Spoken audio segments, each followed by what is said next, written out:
Paz e graça, irmãos. Romanos, capítulo 13.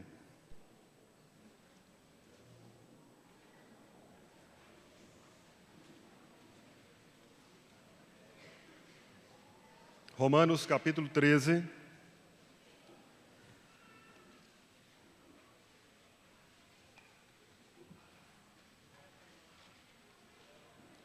Versículos de 11 em diante. Romanos 13, 11 em diante.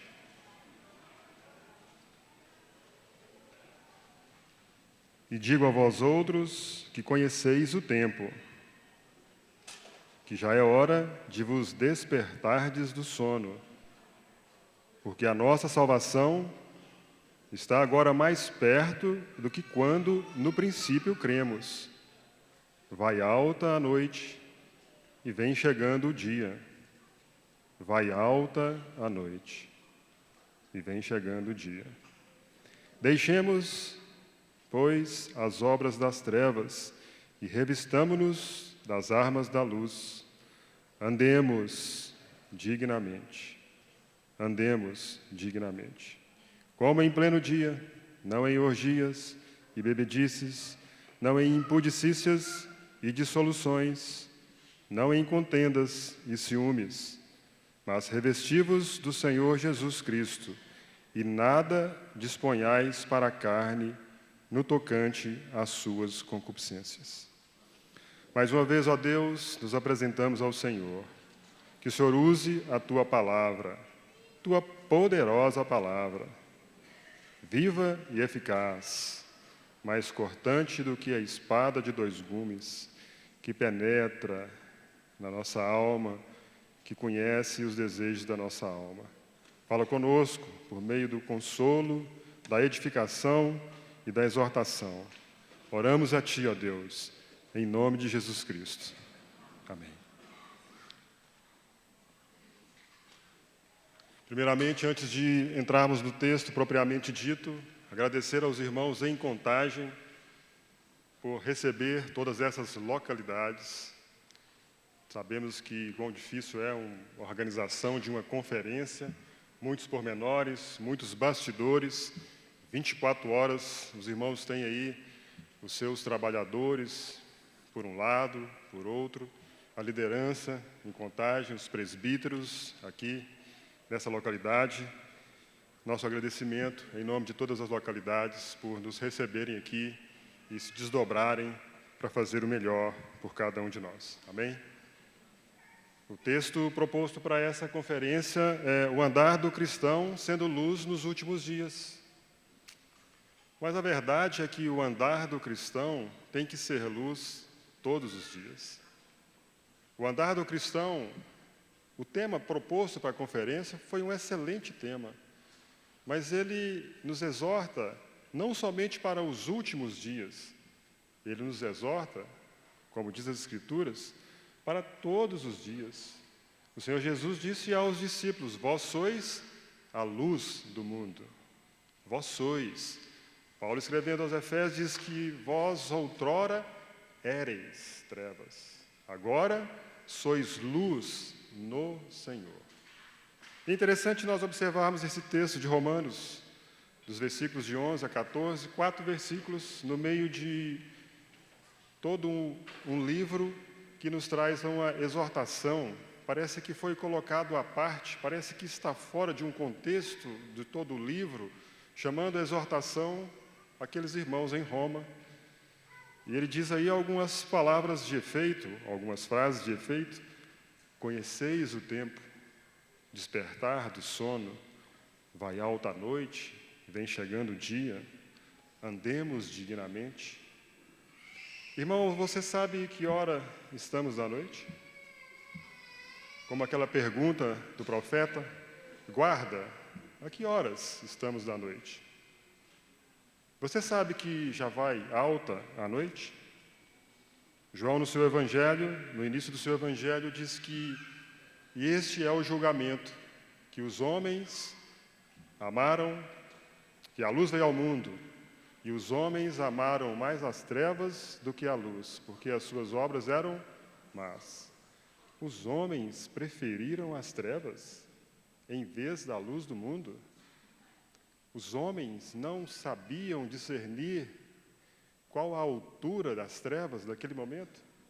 Isso é o início do Evangelho de João.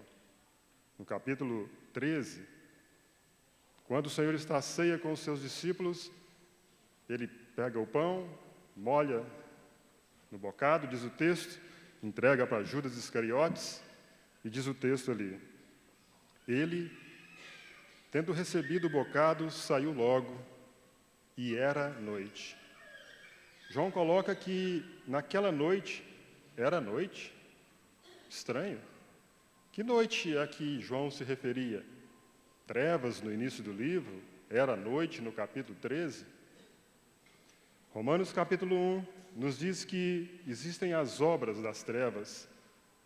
Os homens não tendo o conhecimento de Deus, ou melhor, os homens tendo desprezado o conhecimento de Deus, o próprio Deus os entregou a uma disposição mental reprovável para praticarem coisas inconvenientes. E ele tem uma lista muito bonita das trevas, não para aqueles que estão na luz: injustiça, malícia, avareza, maldade, inveja, homicídio, contenda, dolo, maledicência. Que coisas feias, porque os homens estão nas trevas. Mas qual a altura dessas trevas? Qual é esse momento que eles estão? Ainda João, na sua primeira epístola, escreve: filhinhos, já é a última hora. Se ele escreveu isso há 2000 anos atrás, que já é a última hora, qual hora nós estamos? Qual a profundidade? Qual a altura das trevas? O homem dividiu a história em diversas idades, e dentre elas existe uma chamada Idade das Trevas. Alguém poderia dizer, mas ele denominou essa Idade das Trevas como sendo um período onde houve pouco conhecimento na cultura, houve pouco conhecimento nas artes, houve pouco conhecimento na economia, houve pouco conhecimento da capacidade que o homem tem de produzir para ele mesmo, para a sociedade, cultura, economia, arte, política. Talvez o renascentismo falasse sobre isso, talvez o iluminismo falasse sobre isso. 1000 anos de trevas, 1000 anos de falta de pensamento do homem. Talvez denominasse isso, talvez porque a Igreja Católica dominasse naquele período e guardasse muitos segredos da luz que os homens pudessem produzir. Mas a Bíblia diz em Efésios que o que eles fazem em oculto, o só referir é vergonha. E nós estamos em 2020. E o homem se diz pós-moderno. O homem, em toda a sua inteligência, em toda a sua sabedoria, ele se coloca como pós-moderno. Mas mal ele sabe que vai alta a noite, que as trevas estão quase se dissipando. Logo, logo aparecerá o sol da justiça.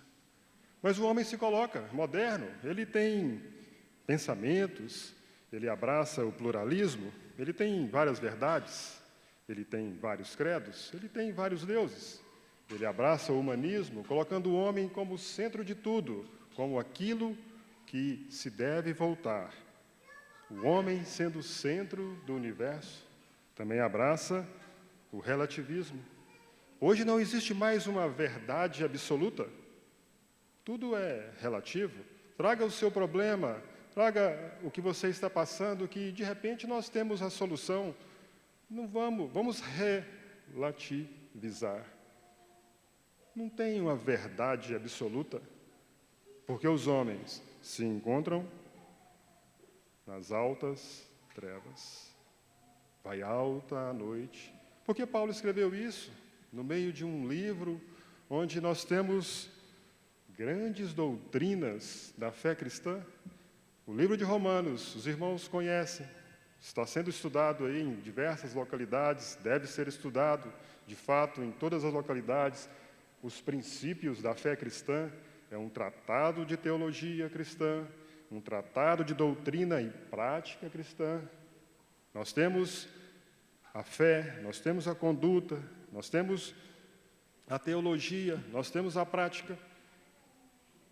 O apóstolo, desde o primeiro capítulo do livro de Romanos até o capítulo 11, vem trazendo verdades fundamentais. O justo viverá pela fé. O meu justo viverá pela fé, a justificação pela fé. O Evangelho é o poder de Deus para a salvação de todo aquele que crê. A idolatria e perversão dos homens, todos pecaram, carecem da glória de Deus. Justificados, pois, pela fé, temos paz com Deus. O nosso velho homem agora está morto para o pecado. E agora nós, sabendo, devemos considerar, devemos oferecer os nossos corpos a Deus. Nós vemos no capítulo 8, aquela maravilha, aquele cântico que nós fazemos em muitas vezes. Nada nos separará do amor de Deus que está em Cristo Jesus. Que maravilha, que consolo para nós, cristãos. Do capítulo 9 ao capítulo 11, nós temos a escolha, rejeição e o futuro de Israel. No capítulo 12, já começamos a ouvir aqui nessa conferência: rogo-vos, pois, pelas misericórdias de Deus, que apresenteis os vossos corpos como sacrifício vivo, santo e agradável a Deus, que é o vosso culto racional. Depois de trazer toda a doutrina, depois de trazer todas as verdades da palavra de Deus, do que concerne a Deus, do conhecimento de Deus, da obra de Deus, da justificação, da santificação, da glorificação, ele tem agora para os cristãos: ei, viva um culto racional, viva um culto que agrade a Deus. Você já recebeu toda a doutrina? Então, do capítulo 12 ao capítulo 16, ele vai falar sobre a prática da vida cristã. Ou poderíamos colocar, conforme o título da conferência, o andar cristão sendo luz nos últimos dias. Capítulo 12 a 16, gaste um tempo, leia ele, e você vai ver diversos relacionamentos que o cristão tem que ter até a manifestação do seu Senhor. Abram aí, então, capítulo 12, vamos rapidamente ver esses relacionamentos nos quais o cristão deve estar envolvido. Abra sua Bíblia, você veio para uma conferência bíblica. Deve ter trazido a sua Bíblia. Todos trouxeram, mesmo que seja no computador, né, na era digital. O versículo 1 e o versículo 2 de Romanos 12 vai nos falar do relacionamento do cristão com Deus. Essa divisão que falarei agora não é minha, era de John Stott, um amado irmão, que tem vários livros, um conferencista, e ele faz essa exposição no livro de Romanos, que ele fala que do capítulo 12 ao capítulo 16, se nós pudéssemos colocar uma palavra, essa palavra seria relacionamento. Versículo 1 e 2, relacionamento do cristão com o próprio Deus, o relacionamento do cristão com Deus. Versículos 3 a 8, nossa relação com nós mesmos. Nós não devemos pensar de nós além do que convém, devemos usar bem os dons espirituais. O nosso relacionamento com nós mesmos, versículo 9 a 16, nossa relação uns com os outros, amor na família de Deus. Versículos 17 a 21, nossa relação com os inimigos, não retaliação, mas serviço. Capítulo 13, de 1 a 7, nossa relação com o Estado, nossa relação com as autoridades instituídas por Deus, ou seja, cidadania consciente. Versículo 8 a 10 do capítulo 13, nossa relação com a lei se cumpre no amor ao próximo. No versículos 11 a 14, nós temos essa exortação. No capítulo 14, versículo 1, ao capítulo 15, versículo 13, nossa relação com os fracos na fé. Um crê que pode comer de tudo, o outro não come, um guarda dia, outro não guarda dia. Qual que é o nosso relacionamento com esses irmãos fracos na fé, nós que somos fortes? E qual é a relação dos fracos com os fortes na fé?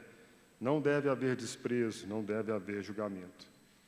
E do versículo 14 do capítulo 15 até o final, Paulo vai falar do seu desejo de ir à Espanha, de ir a Roma, e ele fala especificamente do relacionamento, do elogiar aqueles irmãos que estão empenhados na obra. Uns trabalham no Senhor, outros trabalham muito no Senhor. Também ele fala sobre nos afastarmos daqueles que provocam divisões. Isso tudo é andar cristão. Quantos relacionamentos nós temos por estarmos na luz? Relacionamento com Deus, com nós mesmos, uns com os outros, inimigos, com o Estado, com a lei, com os fracos na fé ou com os fortes na fé e com aqueles irmãos que abrem as suas casas, abrem os seus lares para acolher a igreja. Quanto relacionamento! E para andar bem nesses relacionamentos, nós devemos estar na luz. Nós devemos viver como luz. Mas no meio de tudo isso, dos versículos 11 a 14 de Romanos 13, existe essa exortação. Começamos a dizer que no capítulo 12 ele fala sobre oferecermos a Deus um culto racional. Nosso irmão usou aqui as palavras no original, um culto com lógica. Já ouviram essa expressão? Mas é lógico que é assim? Mas é lógico que não é assim? O culto racional diz respeito à razão, verdade, realidade, coerência entre aquilo que você já aprendeu da parte de Deus e a vida que você vive. Por exemplo, nesta manhã nós viemos a essa reunião. Choramos, muitos choraram aí na hora da ceia, porque vemos a obra do Senhor a nosso favor. Muitos se emocionaram, levantaram as suas mãos, cantaram, e poderiam até ter dito: Deus está nesse lugar, Deus falou comigo, é isso que eu preciso fazer, mudar a minha vida. Aí você sai daqui, a vida já não é bem assim, você vê o seu inimigo, não quer reconciliar, você está brigado com o pai, não quer fazer a paz. Você tem dívidas, não quer pagar as dívidas, você tem problemas, não quer resolver os problemas. Isso não é culto racional. O culto racional é um culto com lógica, um culto com coerência, a palavra apropriada. Um culto em que você já recebeu a doutrina, você já recebeu o ensinamento, você tem base, você tem fundamento, como ouvimos a respeito de Davi, a respeito de Moisés, você tem fundamento. Agora você, então, com coerência, pratica a palavra de Deus. Isso é culto racional. Isso é o versículo 1 e versículo 2, o nosso relacionamento com Deus. Oferecer esse sacrifício vivo, santo e agradável. Não é hipocrisia. Você apresenta que ora, você se apresenta que lê, você se apresenta que oferta, mas não é bem isso. Você sabe que essa não é uma realidade na sua vida. Isso não é um culto racional. Um culto racional é aquele que as pessoas veem e acham que você lê, então você lê. As pessoas olham para você e acham que você ora, então você ora.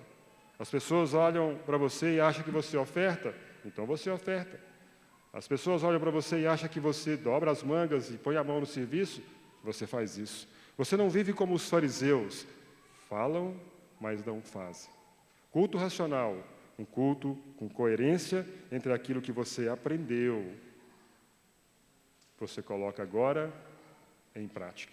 Você não se amolda ao mundo, não vos conformeis com este século, não vos amoldeis a esse século, mas transformai-vos pela renovação da vossa mente. Irmãos, não existe a possibilidade de nós renovarmos a nossa mente sem a leitura da palavra de Deus. Vai alta a noite, Quantos são aqueles que têm o hábito da leitura específica da palavra de Deus? Eu não estou falando aqui de você colocar um CD para ouvir o Cid Moreira. O Senhor é o meu pastor e nada me faltará. Deitar-me faz em verdes pastos. Não. Nós estamos falando da leitura. Leitura da palavra de Deus. Nós não estamos falando de você ouvir um bom pregador e você ouvir 1, 2, 3, 10. Isso é bom. Você aprendeu, você gostou. Isso não é leitura da Bíblia? De você vir às reuniões, cantar, levantar, chorar, se emocionar. Isso não é leitura da Bíblia. Transformar a nossa mente diz respeito a você gastar tempo com a leitura da palavra de Deus. Quanto tempo nós temos desperdiçado com tantas outras coisas do que pela simples leitura da palavra de Deus. 3 capítulos, 6 capítulos, 10 capítulos. Graças a Deus que tem muitos irmãos que devoram a Bíblia. Graças a Deus que tem vários irmãos que leem 1, 2, oram por muito tempo e se desdobram para levar a arca. Mas isso é um trabalho de todos nós. A nossa mente só será transformada pela leitura da palavra de Deus. Ela não é uma palavra retrógrada. Ela não é uma palavra ultrapassada. Os princípios e os preceitos, desde Adão, desde as primeiras palavras de Deus com Adão, até o Apocalipse, são palavras de vida. Pois a palavra de Deus é viva e eficaz. Ah, essa palavra.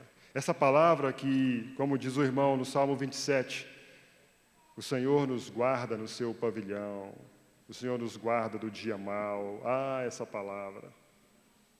Ah, essa palavra nos dias das trevas.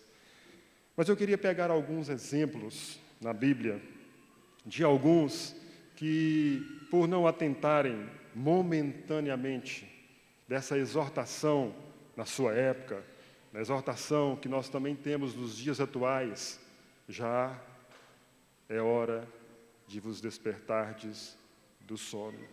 Irmãos, veja a palavra forte que o apóstolo coloca: sono. Sono. Você sabe o que é isso? Você sabe que você está numa conferência, mas você quer prestar atenção na palavra do pregador. O pregador pode ser muito simples, o vaso pode ser muito simples, e você quer estar atento ali às palavras do pregador, e de repente você começa a fechar os olhos. Daqui a pouco você abre, e o que ele falou? Você entrou num sono. O apóstolo diz aí, então: e digo isso a vós outros que conheceis o tempo, que já é hora de vos despertardes do sono. Mas é possível o cristão entrar em sono? É, irmãos, porque é a última hora. Ao meio-dia, poucos dormem. Às 3 horas, poucos dormem. Mas na madrugada é mais difícil. Aqueles que prestaram o serviço militar aqui sabem disso. Quando você tem que ficar de sentinela, 2 horas só de sentinela, que dificuldade. Tem que tomar café, tem que tomar guaraná, tem que tomar pó de guaraná, tem que tomar Red Bull, tem que tomar isso, para você estar acordado, para que de repente não aconteça nada no quartel, ali onde você está de sentinela. Na vida cristã também pode acontecer isso. Por um instante, nós entrarmos em um sono e praticarmos coisas que são obras das trevas, que não agradam a Deus. O apóstolo, escrevendo a Timóteo, ele diz o seguinte: sabe, porém, que nos últimos dias sobrevirão tempos difíceis, porque os homens serão, e ele põe uma lista ali muito grande das práticas que o homem irá fazer, dos caminhos que o homem vai se perverter, vai se corromper. E um deles nos chama a atenção, que podemos nós estar envolvidos com ele. ele diz o seguinte: os homens serão antes amigos dos prazeres do que de Deus. Antes amigos dos prazeres do que de Deus. O salmista, no Salmo 1, ele diz o seguinte: bem-aventurado o homem que não anda no conselho dos ímpios, não se detém no caminho dos pecadores, não se assenta na roda dos escarnecedores. Antes o seu prazer está na lei do Senhor. Antes o seu prazer está em quê? Na lei do Senhor, e na sua lei medita de dia e de noite. Mas uma característica dos homens dos últimos tempos, dos últimos dias, é que eles serão, antes, amigos dos prazeres. O salmista diz: o meu prazer é meditar na sua lei de dia e de noite. Mas os homens dos últimos dias serão amigo dos prazeres do que amigo de Deus. Então vamos a alguns exemplos que podem nos despertar do sono e ver se por acaso nós não estamos entretidos nele. A Escritura diz que tudo quanto outrora foi escrito para o nosso ensino foi escrito. Tudo o que antes outrora foi escrito para o nosso ensino foi escrito. Então, alguns que entraram no sono, alguns que entraram numa zona de conforto, quando não era tempo para isso. Abram comigo o livro de 2 Samuel,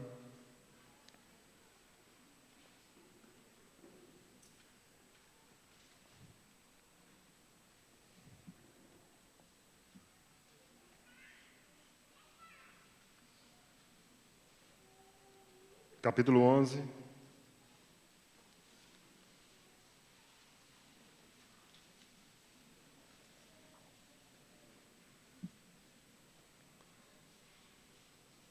Segunda Samuel, capítulo 11,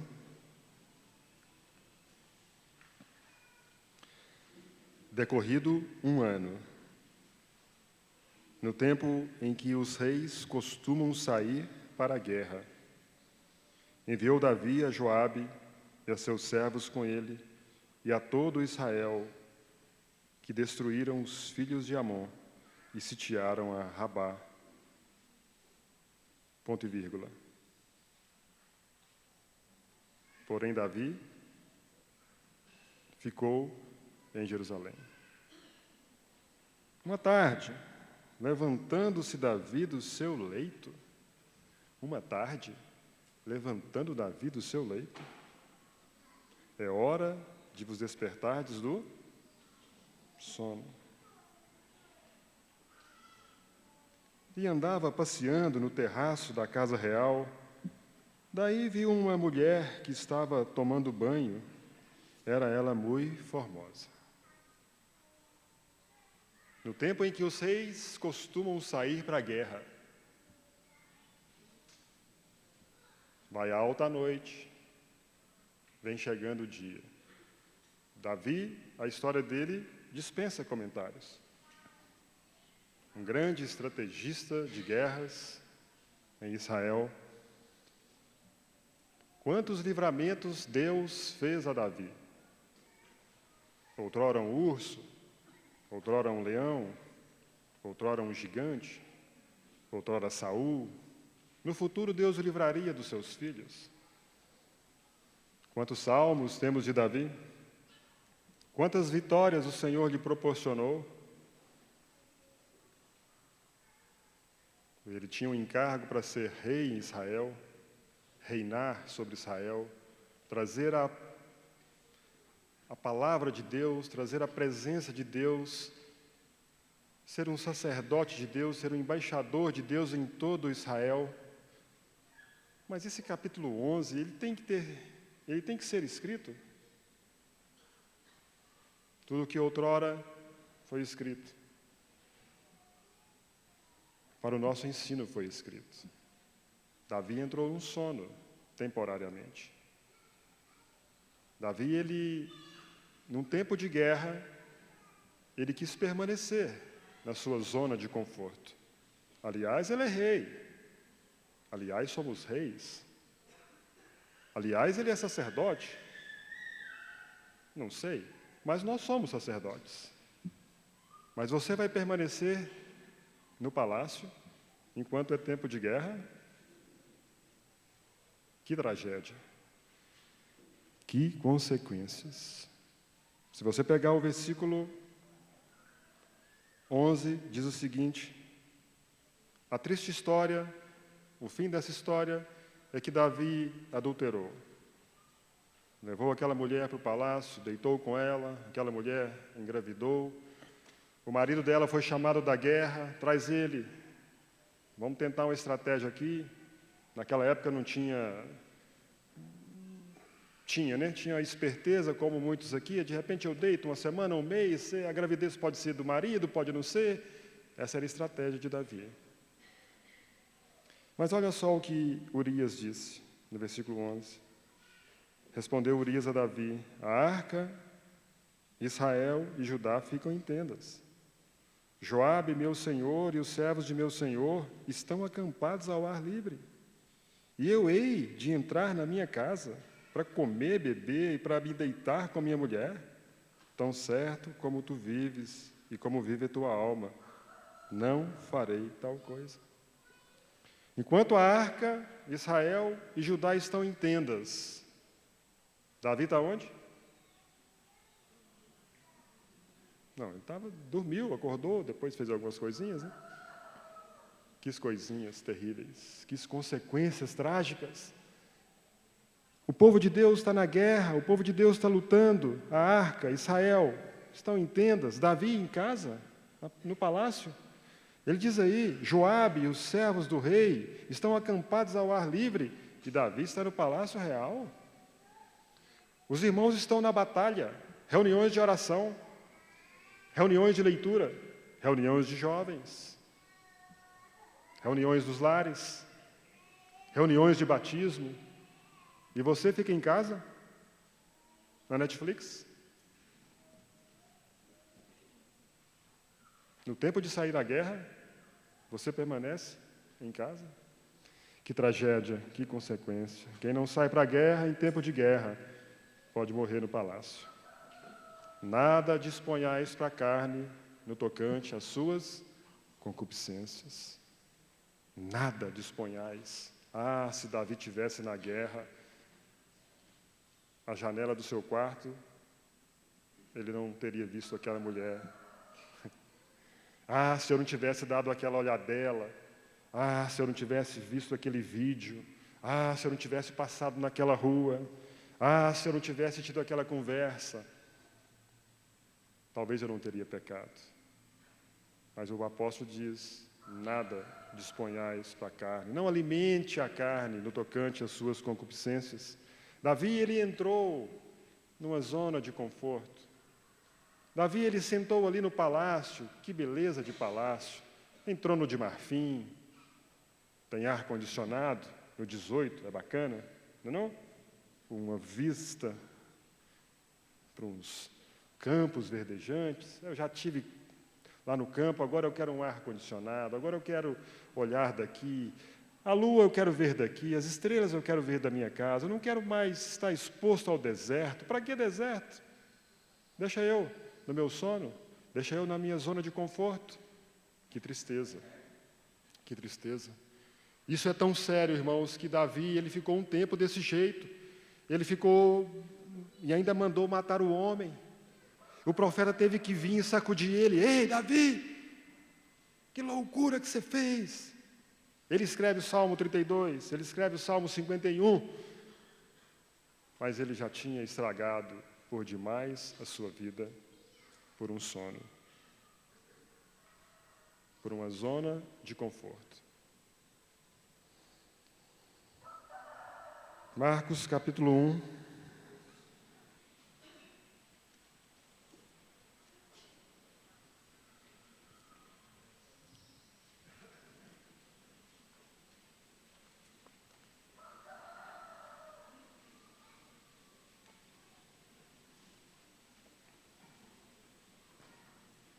Versículo 16.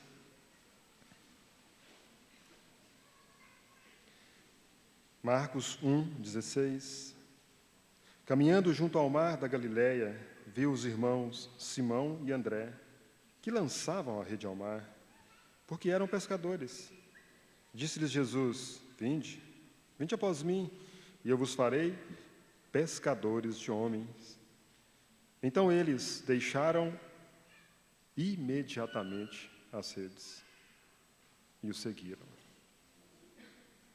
Desses dois falaremos de Simão Pedro. A Bíblia diz então que o Senhor o chamou, o Senhor o convocou, e a Bíblia diz que ele imediatamente respondeu àquele chamado. Imediatamente. Ele não pensou duas vezes. Eu tenho um negócio, eu tenho um barco, eu tenho redes. Não.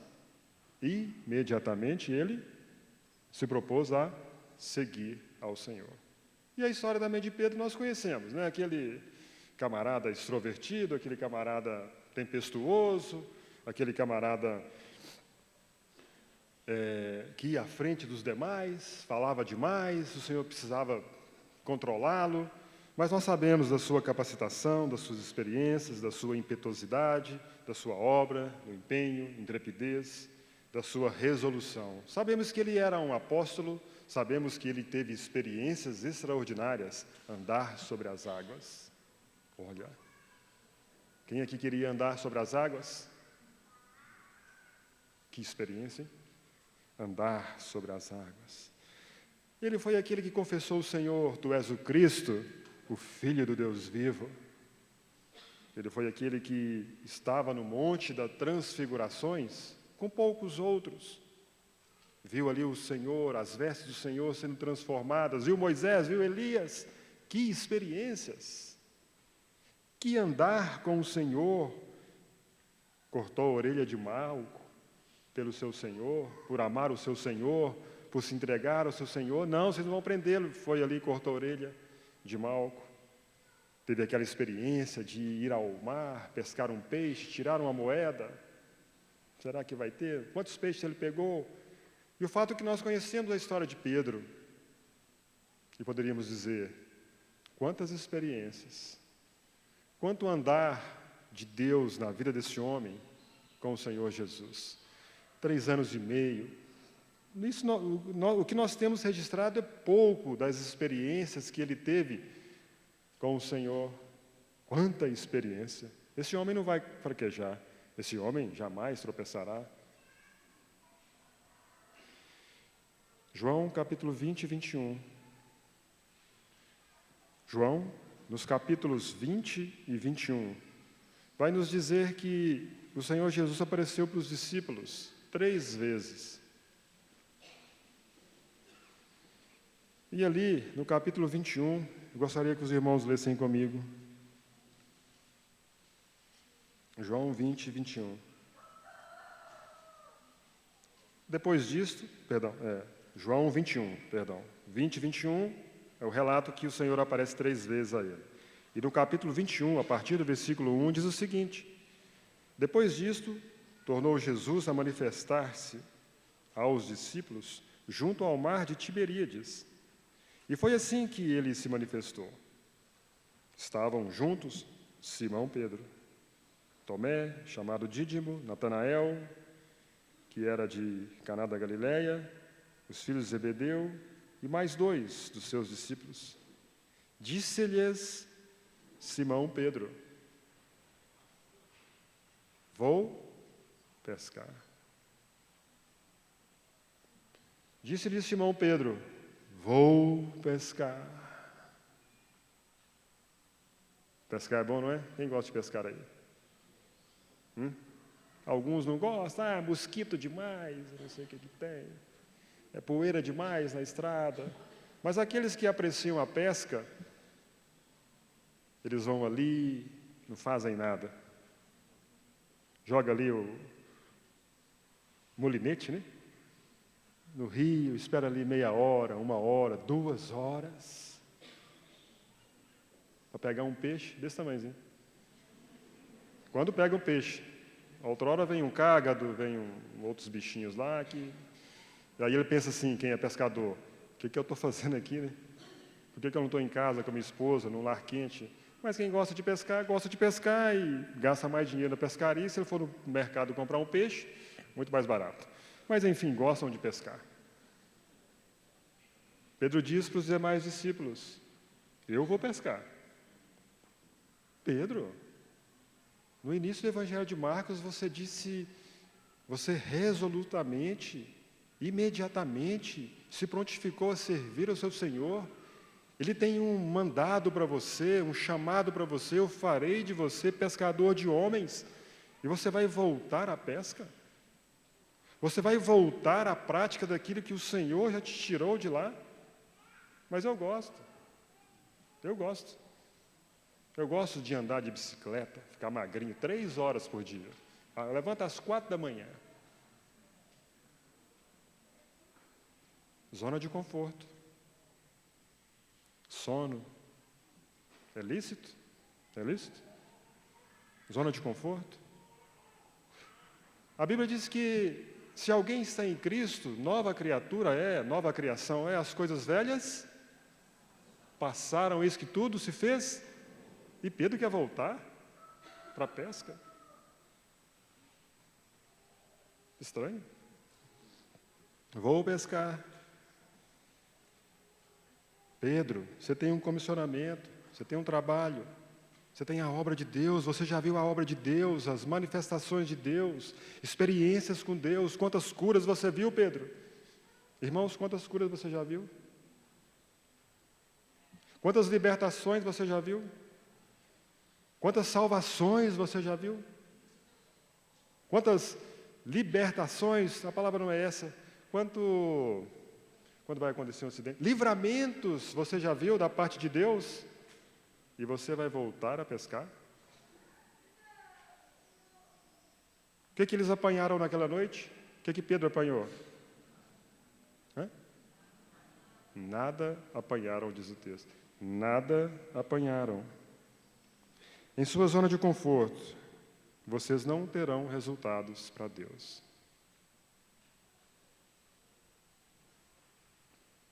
E o interessante é que nesse mesmo texto diz que o próprio Jesus preparou as brasas, o pão, o peixe, e houve uma reconciliação dos discípulos e primeiramente de Pedro com o Senhor.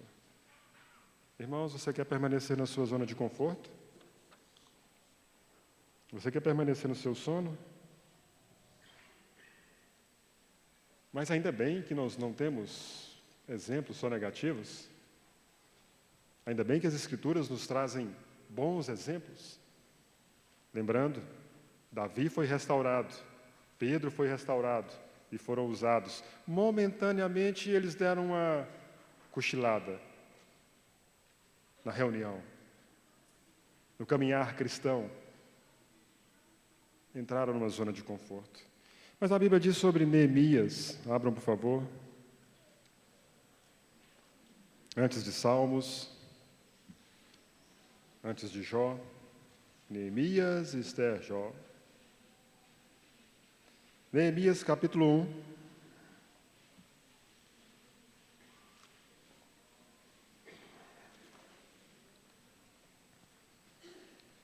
Versículo 1 em diante. Neemias, capítulo 1, versículo 1 em diante. As palavras de Neemias, filho de Acalias, no mês de Quisleu, no ano 20º, estando eu na cidadela de Suzã, veio Anani, um de meus irmãos, com alguns de Judá. Então lhes perguntei pelos judeus que escaparam e que não foram levados para o exílio, e acerca de Jerusalém. Disseram-me, os restantes que não foram levados para o exílio e que se acham lá na província, estão em grande miséria e desprezo. Os muros de Jerusalém estão derribados e as suas portas queimadas a fogo. Tendo eu ouvido essas palavras, assentei-me, chorei, lamentei por alguns dias e estive jejuando e orando perante o Deus dos céus. Eis um homem também que está numa zona de conforto. E que zona de conforto? Neemias, copeiro do rei Artaxerxes. Um homem com uma importante profissão, um homem rico, um homem conselheiro do rei, porque na sua profissão de copeiro, muitas coisas que o rei tinha na sua mente, muitas decisões eram passadas para ele, para que ele pudesse aconselhar o rei em algumas decisões. Ele era ali o braço direito do rei, sendo copeiro. Ele acompanhava o rei em todas as festas. Todas as festas. Todas as festas. Neemias, nós temos que participar de uma festa na Síria. Vamos lá. Neemias, nós temos uma festa em tal lugar. Vamos lá. Neemias, você vai ter que viajar comigo? Também. Também. Para onde mais? Também. Onde o rei estava? Lá estava Neemias. Acompanhava o rei em todos os eventos reais, com príncipes, governantes, negócios políticos, negócios da economia. Ele tinha que estar presente com o rei. Vai que lá ofereçam um vinho para o rei e ele tem que tomar antes do rei. Esse era o trabalho dele. A Bíblia diz que ele estava em Suzã. O versículo 1 diz que, estando eu na cidadela de Suzã. E a palavra cidadela aí não é um diminutivo de cidade. É uma cidade grande. É uma cidade portentosa. Davi diz, o Senhor, Salmo 18, eu te amo, ó Senhor, força minha, porque tu és minha rocha, a minha cidadela. Então o Senhor não é uma cidade pequena. O Senhor é um lugar grande, um lugar glorioso, uma habitação segura. A cidadela de Suzã era uma grande metrópole. O que tinha naquela metrópole que a fazia grande? A presença do rei Artaxerxes, palácio, câmaras de hidromassagem, não, câmaras de, como os romanos tinham, saunas. Opa! E tudo de bom naquela cidadela. O que vocês pensarem de bom hoje, tinha na cidadela. Tinha boate? Tinha. Tinha festa do milho? Também tinha. Carnaval? Também tinha. Piscinas com borda flutuante? Também tinha. Churrasco? Opa! Dos melhores cabritos. A Friboi não consegue a carne que lá tinha. Ele estava numa zona de conforto, um lugar bacana para se fazer o que podia fazer. Mas para que ele vai fazer essa pergunta para Anani, um dos seus irmãos? Para que isso? Eu estou em Suzã, eu estou numa fortaleza, numa fortificação, num ponto estratégico, uma cidade bacana. Tudo de bom, tudo do melhor, estou acompanhando o rei. Onde ele vai, eu vou, é limousine para cá. Na época, os carros, né? Os carros com aquelas rodas douradas, os cavalos. Limousine hoje, avião para cá, para ali, barco. Que beleza. Que zona de conforto nós estamos e temos. Mas quando ele ouve aquela notícia dos seus irmãos estando em Jerusalém, que contraste. Que contraste entre Suzã e Jerusalém. Tudo de bom está em Suzã, mas o que você tem em Jerusalém? Muros derrubados, portas queimadas a fogo. Os irmãos estão em grande miséria, grande desprezo. E o que você faria se você fosse Neemias? O que você preferiria? Continuar no palácio em Suzã? Ou ir para Jerusalém? Difícil essa pergunta, não é? Difícil, muito difícil. Deixar o conforto da minha casa, do meu palácio. Deixar tudo de bom que eu tenho para levantar muro. Para orar com o irmão desviado. Para orar com o filho desobediente. para orar com um irmão que é caloteiro, para ir em velório, para levantar às 6 horas da manhã para orar, para participar de reunião de oração no meio de semana, para participar do culto no sábado à noite, melhor dia para...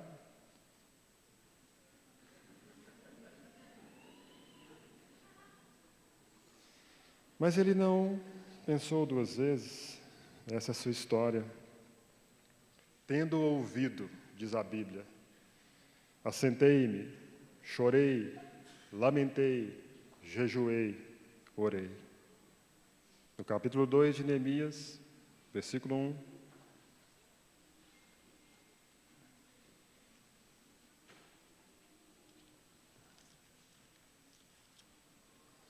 No mês de Nisã, no ano 20º do rei Artaxerxes, uma vez posto o vinho diante dele, eu o tomei para oferecer e lhe o dei. Ora, eu nunca antes estivera triste diante dele. Mas é claro, como que você fica triste? Você fica triste? Salário alto.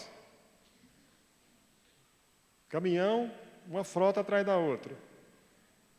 Concurso público, passei num agora, vou ganhar alto. Você não tem que ficar triste mesmo, não. Mulher sua, gente boa demais. Trata você, faz aquele almoço no domingo, típico dos mineiros, né? Macarrão, frango. Mais o quê? Ah, que beleza da minha mulher. Para que eu fico triste? Eu tenho uma boa esposa, eu tenho um bom filho, eu tenho um bom salário, eu tenho um bom carro, eu tenho uma boa casa. E vocês já observaram que Deus nos dá tudo o que precisamos? Ou o que pedimos? Já observaram na vida de vocês que sempre é assim? Quando você era pequeno, você queria bolinha de gude. Ah, se eu pudesse ter meia dúzia de bolinha de gude, que beleza. Você ganha 1 litro. Aí você vai e enterra no quintal, depois você não sabe onde é que você colocou, mas você tem 1 litro de bolinha de gude. Daqui a pouco você quer um carro de trolemã, ou trole, né? Rolemã, carrinho de rolemã, mas no interior a gente fala trole. Você ganha o trole? Você ganha a sua bicicleta Monarch, Aro, não sei o quê. Daqui a pouco você tem uma bicicleta melhor. Hoje tem uma bicicleta de titânio, e você consegue a sua bicicleta. Você consegue a sua RD 125. Lembra disso? Que cheirava o seu cabelo. Sai com a namorada, que cabelo cheio de óleo. Não é como aquele cheiro de maçã, como foi pregado. Né? É mais um cheiro de Petrobras mesmo. Mas você consegue a sua RD, você consegue o seu Chevette, o seu Fusca, daqui a pouco você tem um carro melhor, um Corolla, um Land Rover, um HRV. Você quer uma casa? Senhor, pode ser um apartamento de 36 metros quadrados, amém. Eu vou te dar ele.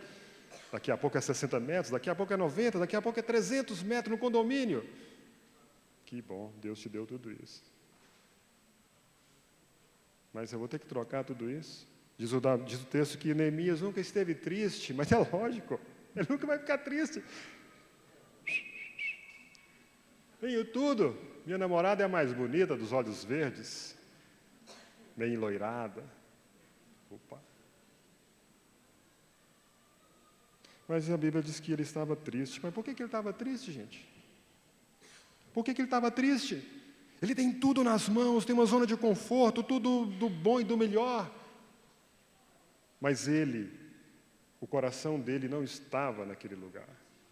Ele tinha tudo daquele lugar, mas ele não estava naquele lugar. Provavelmente Neemias nunca esteve em Jerusalém. Provavelmente Neemias nasceu no cativeiro. Pela história, pelos números da história, ele nunca esteve em Jerusalém. Mas talvez ele conhecesse o Salmo 137 que diz: se eu de ti me esquecer, ó Jerusalém, que se me resseque a minha mão direita, apegue-se-me a língua ao paladar, se me não lembrar de ti, se não preferir eu, Jerusalém, a minha maior alegria. Talvez ele conhecesse esse salmo que é atribuído a Jeremias. Se não preferir eu, Jerusalém, a minha maior alegria. Eu tenho toda a alegria em Suzã, eu tenho toda uma zona de conforto em Suzã, mas eu prefiro Jerusalém. Mas como está Jerusalém? Como estão os irmãos? Ou talvez ele conhecesse o Salmo 122, que diz: orai pela paz de Jerusalém, sejam prósperos os que te amam, reine paz dentro em teus muros e prosperidade nos teus palácios, por amor dos meus irmãos e amigos, eu peço, haja paz em ti. Por amor da casa do Senhor, nosso Deus, buscarei o teu bem. Sem ele conhecer Jerusalém, sem nunca ter ido em Jerusalém, talvez ele se inteirasse. Mas quando ele vai ali, ele vê todo aquele desprezo, todo aquele monturo, ele se envolve ali. Ele abre mão de todo o seu conforto, de tudo o que ele tem do bom e do melhor, e sai do exílio. Ele volta para Jerusalém, ou ele vai para Jerusalém. Irmãos, quantos voltaram do exílio? Quantos voltaram de Babilônia para Jerusalém? Quantos? Muito pouco. Quantos têm seus nomes registrados? Quantos? Muito pouco. Quantos têm um livro que leva o seu nome e registra os seus feitos? Quantos? Neemias é um deles. Abriu mão de todo o conforto, de toda a sua zona de conforto, e é lembrado até hoje, passado milhares de anos, e ele é lembrado como aquele que saiu do bom e do melhor para estar com seus irmãos na edificação da casa de Deus. E o interessante é que as oportunidades sempre nos vêm. As oportunidades sempre estão às nossas mãos para serem feitas. E muitas vezes não atinamos para essas oportunidades que nos são providas pelo próprio Deus.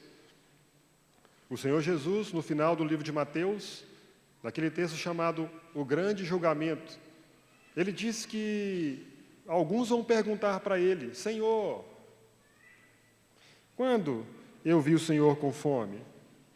Senhor, quando eu vi o Senhor com sede? Senhor, quando eu vi o Senhor forasteiro? Quando eu vi o Senhor nu? Quando eu vi o Senhor enfermo? Quando eu vi o Senhor preso?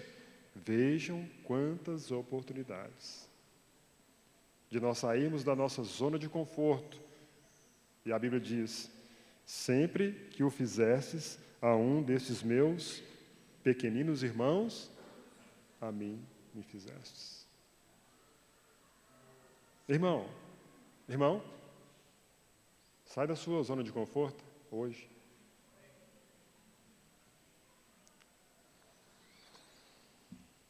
Mas nós temos o grande exemplo. E que exemplo? Ninguém foi igual a ele. Ninguém se comparará a ele. Cantamos na ceia: deixou o esplendor da sua glória. Paulo escreve aos Filipenses e diz: tende em vós o mesmo sentimento que também houve em Cristo Jesus.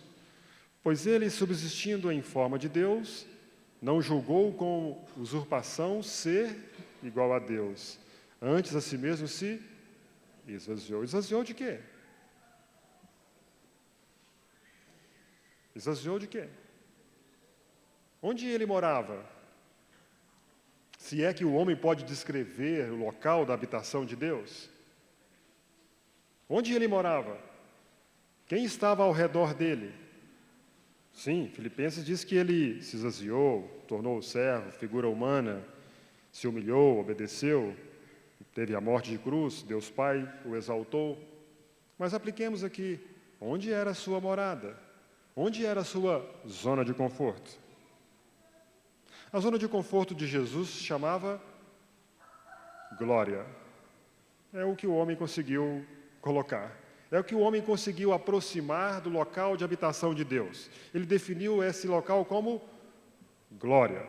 Um lugar onde tem muita luz. Se você pegar o significado do dicionário, é muita luz nesse local.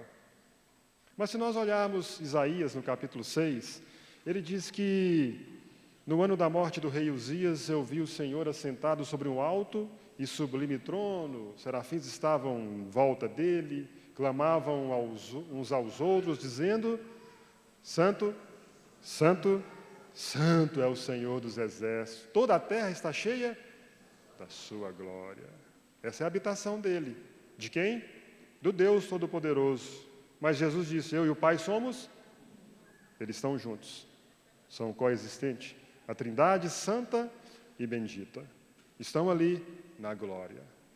Apocalipse 4 diz que havia trono, havia alguém sentado no trono, havia um arco-íris, haviam 24 anciãos, e esses anciãos, primeiramente, os quatro seres viventes não têm descanso, nem de dia, nem de noite, proclamando: Santo, Santo, Santo é o Senhor Deus. Dão glória, dão honra, dão ações de graças. E os 24 anciãos também fazem isso. Se prostram diante daquele que está sentado no trono, colocam as suas coroas diante dele, dão glória, honra e poder. Isso tudo a quem? A Deus. Isso tudo a quem? A Jesus. Essa é a zona de conforto dele, ou era a zona de conforto dele. Muita luz, muitos seres criados por ele, o adorando, o louvando. Não tem descanso, nem de dia, nem de noite. Estão ali, proclamando honra, poder, glória, ações de graças. Aquele que vive pelos séculos dos séculos. E estão ali, estão ali. Que zona de conforto. Que bacana, né? Mas o que ele fez? Abriu mão da sua. O mesmo profeta que disse que viu ele assentado no alto e sublime trono, diz o seguinte: há uma pergunta: a quem enviarei? Quem há de ir por nós? E alguém levanta a mão e diz: eis-me aqui. Envia, mas enviar para onde? Talvez os seres celestiais, em volta daquele acontecimento, quando teve essa pergunta, ficaram olhando para Jesus: mas o que ele vai fazer? Para onde ele vai? Abrir mão da sua glória? Para onde ele será enviado? Para a terra. Para a terra. Mas Deus criou o homem, ele criou o homem, a sua imagem e semelhança. O homem voltou as costas para ele, e ele vai para lá. Ele vai abrir mão daqui e vai para lá. Vai encontrar com aqueles que deram costas para ele, que lhe viraram as costas, que preferiram os ídolos, que preferiram toda sorte de coisas em vez do verdadeiro Deus. Sim, eu vou para lá. Eu vou habitar com os homens que me deram as costas. Mas como será esse envio? Como que você vai ser enviado? Olha, eu tenho que te falar que você vai nascer de uma mulher. Você vai nascer de uma mulher. Aí, então eu vou deixar a minha glória e vou nascer de uma mulher, sim. Irmãos, aquele que não foi criado, tem que ser gerado. Tem que ser concebido. Aquele que criou todas as coisas tem que nascer de uma mulher. Tá bom, ok, eu vou. Okay. Nasço de uma mulher. Mas como será o meu nascimento naquele mundo? Como será o meu nascimento naquele lugar? Olha,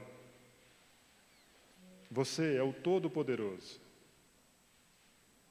Mas você vai nascer todo indefeso. Você não vai nascer com nenhum poder, subsistindo em forma de Deus, não julgou como usurpação ser igual a Deus. Lucas diz que quando Maria concebeu Jesus, ela o enfaixou. Ela pegou, não sei se tinha, né, o tipo de vestimenta, o tipo de... Hoje nós temos a manta, né? A mantinha, que a história toda envolve. Por que as mulheres envolvem o bebê? Porque ele é indefeso. Ele não dá conta de nada, ele fica ali assim, ó, só o olho que mexe, né? Indefeso, o Todo-Poderoso nasceu sem poder. Ele deixou a sua zona de conforto para morrer pelo homem, mas não somente isso, ele deixou a sua glória. E onde que ele nasceu? Os irmãos se lembram, todos conhecem a história. Ele foi colocado numa manjedoura. O que é uma manjedoura? É o local onde se colocava comida para os animais. Mas você vai trocar a sua glória, trono, arco-íris, 24 anciãos, seres viventes, e nós não sabemos quantas outras coisas ou quantos seres existiam que estavam ali diante dele, louvando a luz, a glória, por uma manjedoura, onde os animais comem.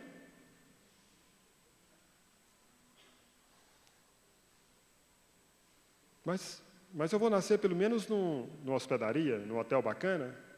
Não. Mas eu não vou nascer no Sírio-Libanês? Não vou nascer no Santa Casa de Misericórdia? No Albert Einstein? Não vai. Nem na UPA? Nem pelo SUS? Não vai. Você vai nascer numa estrebaria. Você vai nascer num curral.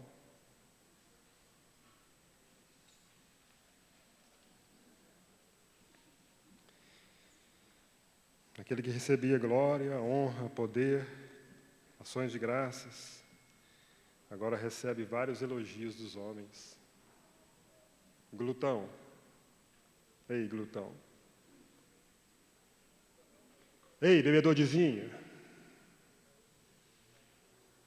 Ei, amigo de publicano, pecadores. Ei, endemoniado. Crucificam. Crucificam.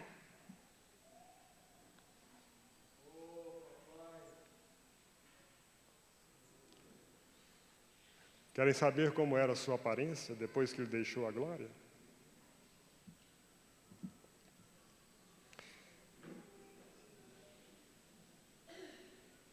Abra aí, Isaías 53. Sabe como que ele se tornou por ter deixado a sua zona de conforto? Por mim, por você, por tantos outros? Ele tinha lá em cima, nos céus, na sua habitação, glória, honra, poder, ações de graça. Como ali no Monte da Transfiguração, as suas vestes foram... A Bíblia diz que foram transfiguradas como que nenhum lavandeiro, nenhuma lavanderia poderia transformar aquelas vestes mais claras, mais brancas. Mas ele deixou a sua glória, e sabe como que ele se transformou? Leia aí comigo. 53, versículo 2. Ou vamos ler do versículo 1. Quem creu em nossa pregação? E a quem foi revelado o braço do Senhor?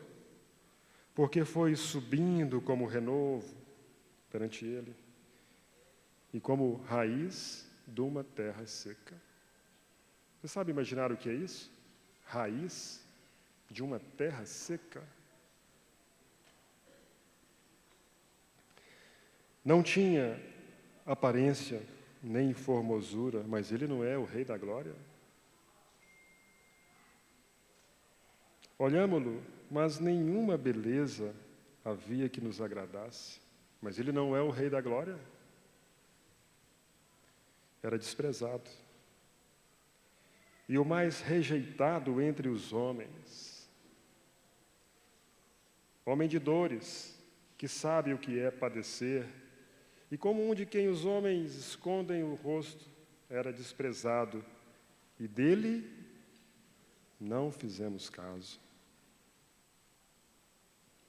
Mas ele não é o Rei da Glória? Era, e continua sendo. Vai alta a noite. Valeu a pena ele ter deixado tudo isso? Valeu a pena. Se valeu. Valeu ter deixado a zona de conforto? Valeu. 30 localidades estão aqui. Versículo 11 diz o seguinte: ele verá o fruto do penoso trabalho da sua alma e ficará satisfeito.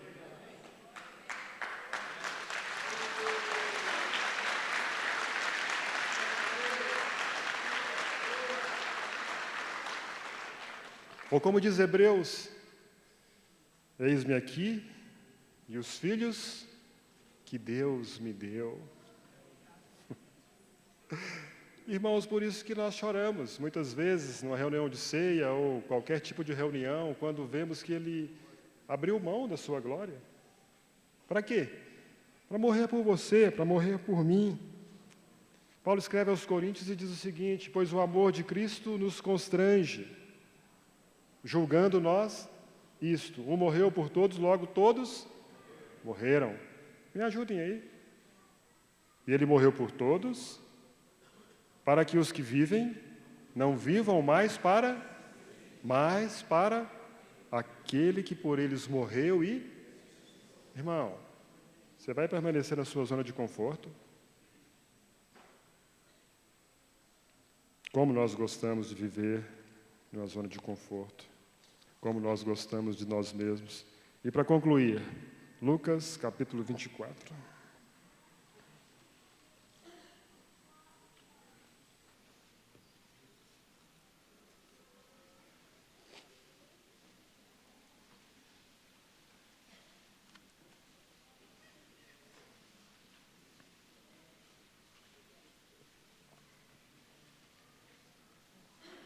Lucas capítulo 24 é aquele texto que conhecemos, que antes de falar sobre os discípulos a caminho de Emaús, vai nos falar a respeito da ressurreição do Senhor Jesus, e ele aparece para alguns.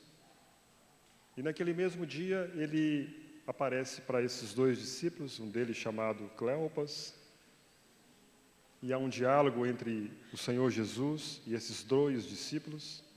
Eles estavam descendo de Jerusalém para Emaús, uma aldeia próxima a Jerusalém. Há um diálogo entre o Senhor Jesus com aqueles dois homens, com aqueles dois discípulos. E quando estava próximo da entrada de Emaús, o versículo 28 diz o seguinte, Lucas 24, 28.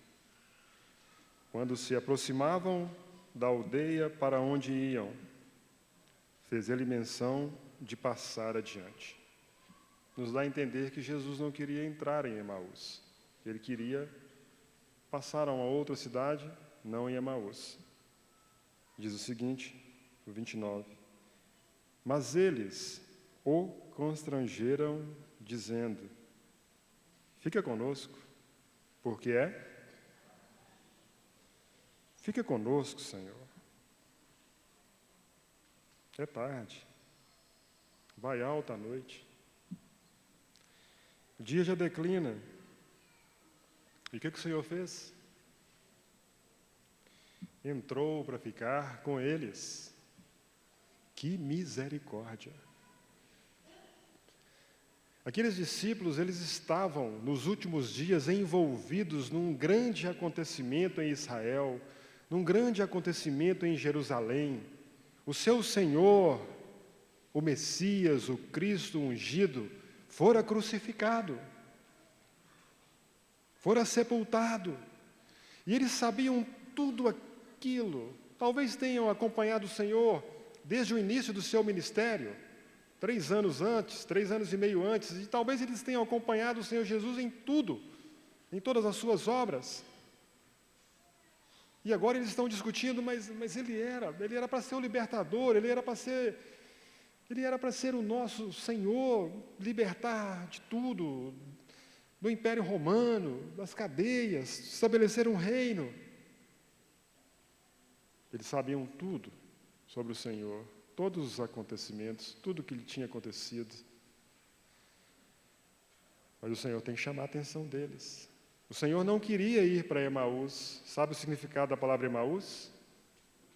Tem 3 significados: algo incerto, mula e águas termais, um riacho quente. Para onde aqueles discípulos estavam indo? Ou de onde eles estavam saindo? Eles estavam saindo de Jerusalém, a cidade que Deus escolheu.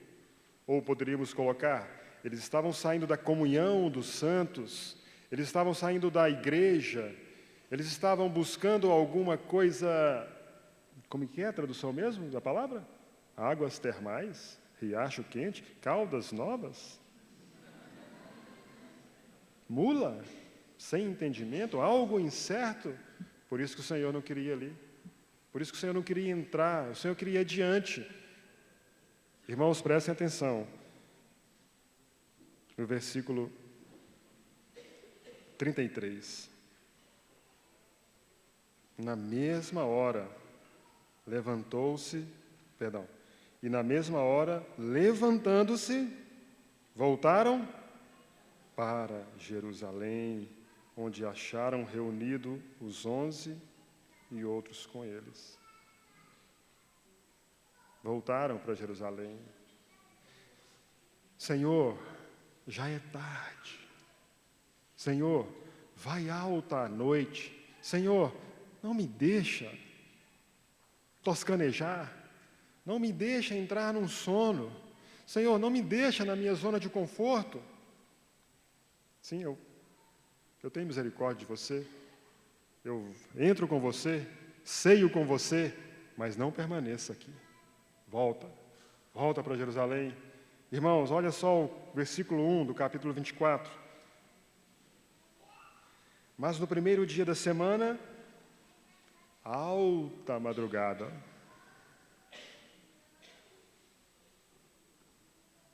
já vai alta a noite, vem chegando o dia, já vai alta a noite, vem chegando o dia, alta madrugada seria mais ou menos que horas? Alguém poderia me ajudar aí? Algum meteorologista? 5 horas da manhã? 4 horas? 6 horas da manhã? Alta madrugada? Irmão, já é alta madrugada. Já não é mais noite que nós estamos. Já é alta madrugada. Mas a alta madrugada o que aconteceu?